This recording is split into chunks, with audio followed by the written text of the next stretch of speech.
Good afternoon, Toku team. So, for those of you who have been checking out the live streams that I'm doing weekly, you may have already heard about this, and I've also mentioned it briefly in some of the other videos that I've posted prior to this.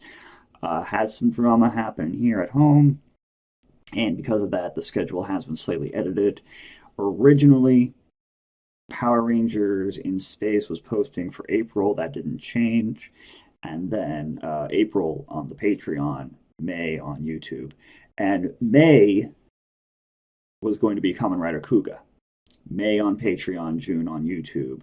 But because of the home drama, we had to slide that back because it takes time to watch an entire frickin' season of something and then edit that entire frickin' season of something and then upload. Which, granted, doing the upload, I am very fortunate. I get to work from home for my day job. So sometimes I'll just, if I have a lot of uploads that I have ready to go, I'll just upload them, do some work for the 20 minutes it takes to upload, click the next video to upload, etc., etc., etc.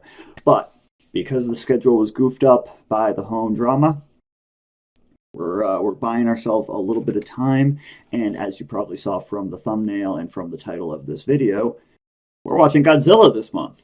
We're going to watch some Godzilla films, at least 4 of them, one for each week. We'll see how much time I have, maybe squeeze in a few more. But much like going into Kamen Rider, which I started watching Kuga earlier today, love it so far. Much like Kamen Rider, I have more experience with Godzilla than I have with Kamen Rider. I watched the badly dubbed Godzilla films when I was a kid, but I didn't even realize how much that it stood as a franchise until I was in college. And the high school when the American film came out, and then college when I started, when I had better access to the internet that wasn't dial-up. Yeah, I grew up with dial-up. I grew up in the literal sticks. Anywho's, this is also the first thing that I'll be covering that is, well, no, because again, some of the Kamen Rider films that I watched were Showa-era riders. But we are starting... How can you not start with the 1954 film? And yes, this is the 1954 film, not the 1956 Americanization of this film. So, yeah, this is the OG. This is the OG for the big guy. And I know from seeing clips and discussions about this film, it is not going to be a fun time for the civilian population who get caught in the middle of it. I also know that this film, like a lot of Showa-era stuff, is much less hype and action-y than Heisei-era projects. I know that this is going to be a dark film. This film is literally, this character is literally the personification of nuclear weapons gone wrong. So, yeah. I have some knowledge of Godzilla, is my point. So, I am looking forward to this. And with that said, let's get it going. Let's really dive into Showa-era properties for kind of the first time, really. Are we not putting up subtitles for this? I'm not watching an hour and a half without subtitles. I'm sorry, I'm just not. I really hope they put up subtitles when people start talking, because I have no idea what the text crawl is saying. I'm assuming it's talking about the use of nuclear weapons and unexpected consequences thereof, i.e. Godzilla. You know what, not to be a film snob, I actually really enjoy black and white films.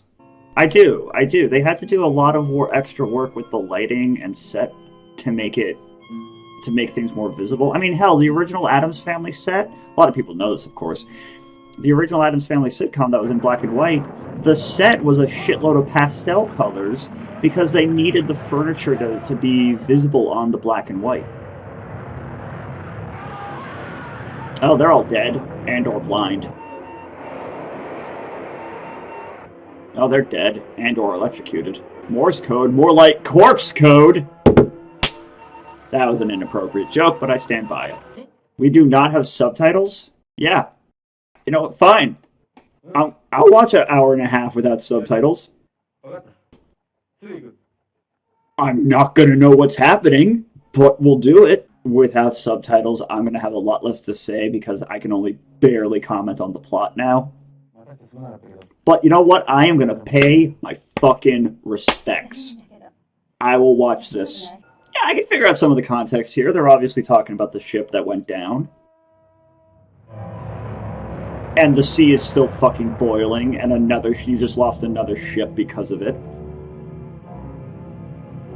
Yeah, maybe don't sail into the boiling ocean. Does it still count as sailing if the ship has a motor, has an engine? Is there a different term for a boat other than sailing when it's not actually powered by sails? See, she's asking the same question, I assume.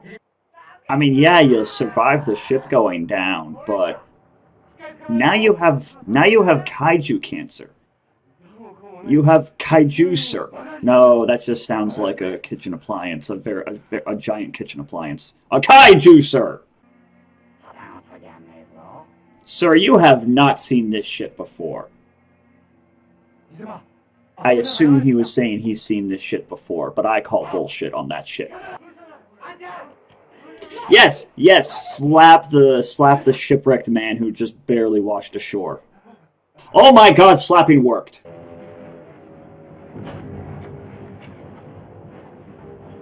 Okay, that's why you don't store your knives in the rafters.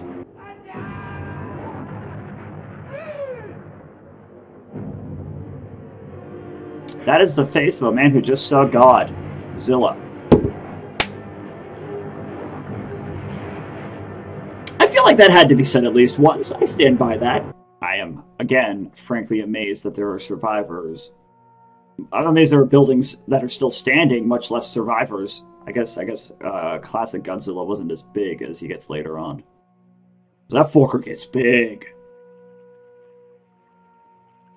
I kind of like the implication that as Godzilla gets bigger over the course of the franchise, it kind of implies, because assuming it's the same Godzilla all the way through, which I know that it not always is, it kind of implies that he's just kept growing. Hey, maybe don't stand in the radioactive footprint. Oh my god, it's Godzilla's carbon footprint! Oh my god! Oh my Godzilla! Ooh, I know that word.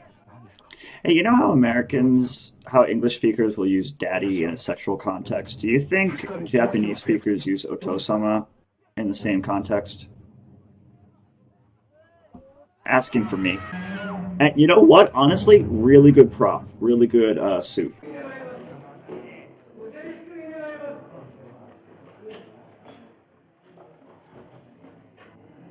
I would have laughed my ass off if Godzilla was waiting at the windows for them to open the curtains. It's like, presentation over, thank you for coming. Hello! Yeah, because that's not going to piss off the giant monster. I'm assuming those are depth charges or some kind of... Yeah, they're explosives. It's like, maybe those are like radar sensors so they could find it, but nope, those are definitely explosives, and that's not going to go well for y'all. In fact, you might say it's going to go Godzilla awful! The name just lends itself to so many puns. Yes! Yes, just like that, having him rise up with the water pour off him. Oh, such a good entrance. This really is just textbook monster film right here. Which, it's probably more accurate to say that a lot of monster films that came after this one, based their story structure off of this or similar. You see, I lost this eye to a giant monster years ago, and no one believed me.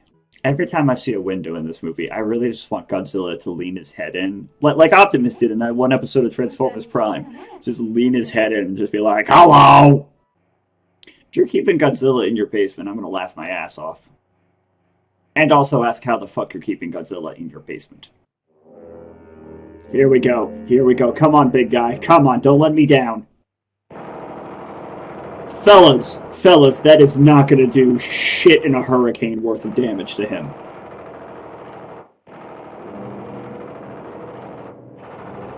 Best case scenario, he doesn't feel it at all. More likely scenario, it fucking annoys him. But hey, it is literally your funeral, so have fun with that. Yes! I know this musical score. Da da da da da da. If he grabs a smokestack and eats it, then I'll definitely... please grab a smokestack and eat it. I really want that to be like a thing that the Dragon Caesar does as an homage to Godzilla. I mean, look at this. Look at this little baby bitch version of Godzilla. He's getting caught in fucking power lines. Alright, he's chopping a train. That's pretty damn close to what I was asking for. And now he's stomping a train. Chomping and stomping. Oh, that's a beautiful sound. That is a beautiful sound. What are you saying? He's taking a tour of the coastline? So he's on vacation. Let the man enjoy his fucking vacation. Ah, spotlights. His one, not weakness, because he has no weaknesses. He's fucking Godzilla. Although I appreciate that they upgraded from machine guns to tanks. He'll at least notice the tanks. I assume. Same footage. I don't care. I love it. Love fucking seeing the big guy come out of the water.